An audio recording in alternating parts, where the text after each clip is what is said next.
Welcome once again to Artemis Files Inventions. I'm your host, Michael Warren Cobb, otherwise known as Artemis Fowl II. I have been inventing things for so long I can't even remember. My first invention taking place in 2009 from K'NEX, and my first actual invention in real life was the Spider-Man web shooter that couldn't actually shoot webs. It's made of old watch parts, and it was really kind of crappy. But today, I'm here to fulfill a promise. Last time I made a video, I promised that I would be making a possibility of Dr. Octopus arms. And many of you people are probably wondering how I have time for all of this and my schoolwork. The answer, my friends, is the claws. This little beauty doesn't look like much, does it? It's just a big hole, so to speak, or a circle, or sphere, whatever you want to call it. Goes around my waist, like this. Locks in place. It's really simple, really loose too. It's not nearly as tight as it looks, trust me. Okay, so basically, wearing this piece doesn't look like it's gonna have much to do with anything. But now I get to introduce my assistants. Now, if you think these are the claws, you're sadly mistaken, because they're never gonna work like that. They have to be much bigger. So, without further ado, I will introduce my claws. These two actuators are usually capable of autonomous work. They will lift just about anything. They are capable of lifting up to 12 pounds. They can manipulate my K'NEX at with some of the best of them. They can unscrew light bulbs. They can pick things up and put them down, so to speak. But best of all, they have very good grasping capabilities. Take my model of Thor's hammer, for example. Wow, I guess Dr. Octopus is worthy.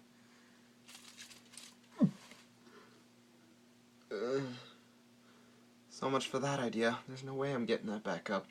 Anyway, so basically, the claws I've made are basically the same design as the crane. However, mine are a little more conservative. They basically use grip pieces that the harder you push down on them, the harder they grip. For example, let's see if I can pick this little guy up.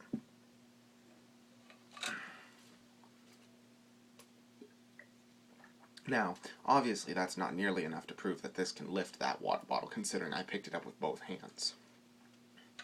But, for time's sake,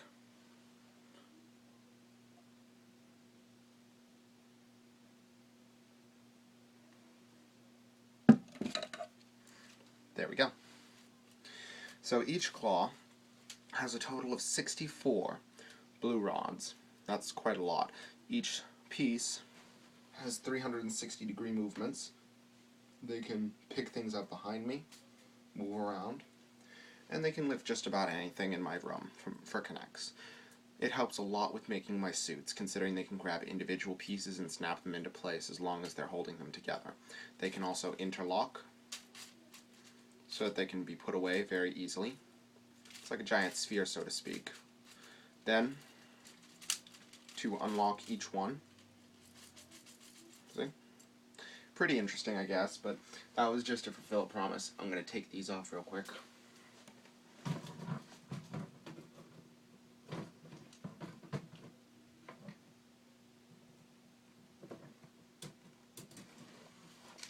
Okay, so to remove this, I'm going to do this, simply. These fold up in the back, so it makes it easier to take them off, if you notice. But then to remove it, just snap right down the side, and it comes off. Now, as I said before, the design is made just for me. They will not fit anyone else except me, or someone with the same body mass. The rest of the suit for that the Dr. Octopus claws came from the Mark 42's waist piece design. It was a rather simple design, but today I have to hold on. That hammer is still down there. Leap of faith here, people.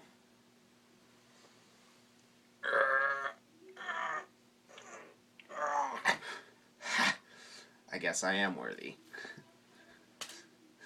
Thor's hammer was one of my first designs from K'NEX. Besides the Dr. Octopus claws, it was one of my best so far. It was my first solid design. It weighs about half a pound, and it's pretty heavy. If you hit something with it hard enough, it won't break either. So the reason I showed you the Dr. Octopus claws today is to take a little time to delve into the beginning. When I first started K'NEX back in 2009, I was pretty lazy, so to speak. I didn't like doing much of anything, and I didn't really do anything. I sat on the couch all day, watched TV, played a few video games, and I was lucky if I was forced outside. Then, a while ago, my grandmother gave me for that Christmas, she gave me a box of K'NEX, and it sat on my shelf for roughly 4 years before until 2009, where I saw my first movie of Iron Man, which was Iron Man 2. I did not end up seeing the first one until roughly a year later. The second Iron Man movie was one of my favorite movies, and it inspired me to create a lot of stuff. For example, the Mark II armor was not designed first, I must admit. My first design of the Iron Man concept is in my Iron Man K'NEX suit part 4 of question mark. It holds the design of where I put on multiple suits, and what happened was, when I first saw Spider-Man, I was inspired to make the Dr. Octopus claws. My first movie for watching Spider-Man was Spider-Man 2. I actually didn't watch any of those movies for Marvel in order, and I always watched the second one or third one first. Spider-Man 2 inspired me to make my first design of Dr. Octopus claws, and when I made them, they didn't open, they didn't close, they didn't pick anything up. They were nothing more than the same basic design, only it was one bar across my waist and it locked in place on the back, and then these pieces came out really far and they didn't move. The claws themselves were nothing more than 4 prongs that were squares, and they kind of bend around and whatnot. They didn't pick anything up, and they were really kind of useless. And because they went out so far above my back, I couldn't get out my door without breaking some of them off. So in the end, I had to dismantle the claws and leave the harness piece for later. That's when I saw Iron Man 2. I made my first Iron Man suit design back in 2009 on December 12th. It was an amazing suit, and it's still hanging here today after the video that I made in Iron Man suit part 4. Today, I have over 17 different suits. I have made over 46, and I have made each one unique. Anyone who is interested in my suits may contact me at masterfowl993@gmail.com. All one word, all lowercase, MASTERFOWL 993@gmail.com. Thank you very much for checking out this video, and I hope for anyone who is interested in this will contact me with further designs and input, because I'm always looking for good ideas on my Iron Man suits. My main dream is to go straight to Marvel cinemas or for example, the the park at Disney World, so that I can get alone with a suit of that for one of those suits for 5 hours and build a suit myself. My main goal so far has been making different suits, riding my bicycle, and playing a set of different card games, from Rummy, Poker, you name it. I've played it before, and I'm really glad that I got to start playing those games. When I introduced my Yu-Gi-Oh! Dual Disc, I did some research that Yu-Gi-Oh! Actually appropriated the designs from another card design company. It turns out that Yu-Gi-Oh! Actually didn't make the Dual Disc, and I'm telling you this now as full fact. Yu-Gi-Oh! Appropriated the designs when they found out that the card company that I don't know their names, sadly.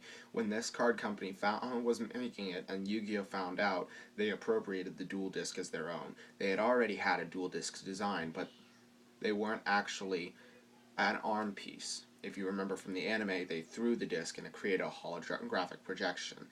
However, in this case, the Dual Disc that they remade was appropriated from a card company. and they did not actually make their own dual disc. Their dual disc was appropriated.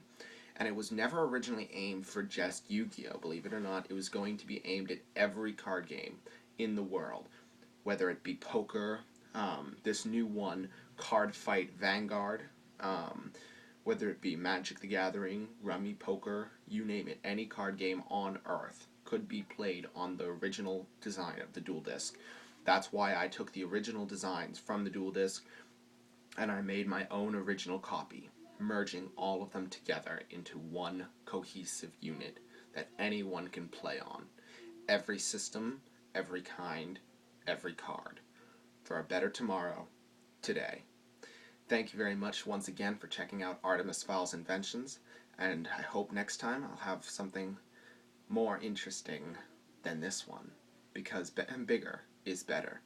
A friend of mine, I don't know exactly where he lives, I meet with him in a summer camp. He has requested that I make a gigantic suit that is bigger than my Hulkbuster, but it has to be red, yellow, and black. He's calling it the Steve Buster because he was a school bus driver. So I'm calling it as well the Steve Buster, B-U-S-S-T-E-R. Well, I look forward to showing that in the next video, if possible. If not, I'll probably show something else. Thank you very much one last time, and we'll see you next time on Artemis Fowl's Inventions. This is Artemis Fowl II, or Michael Warren Cobb, signing out.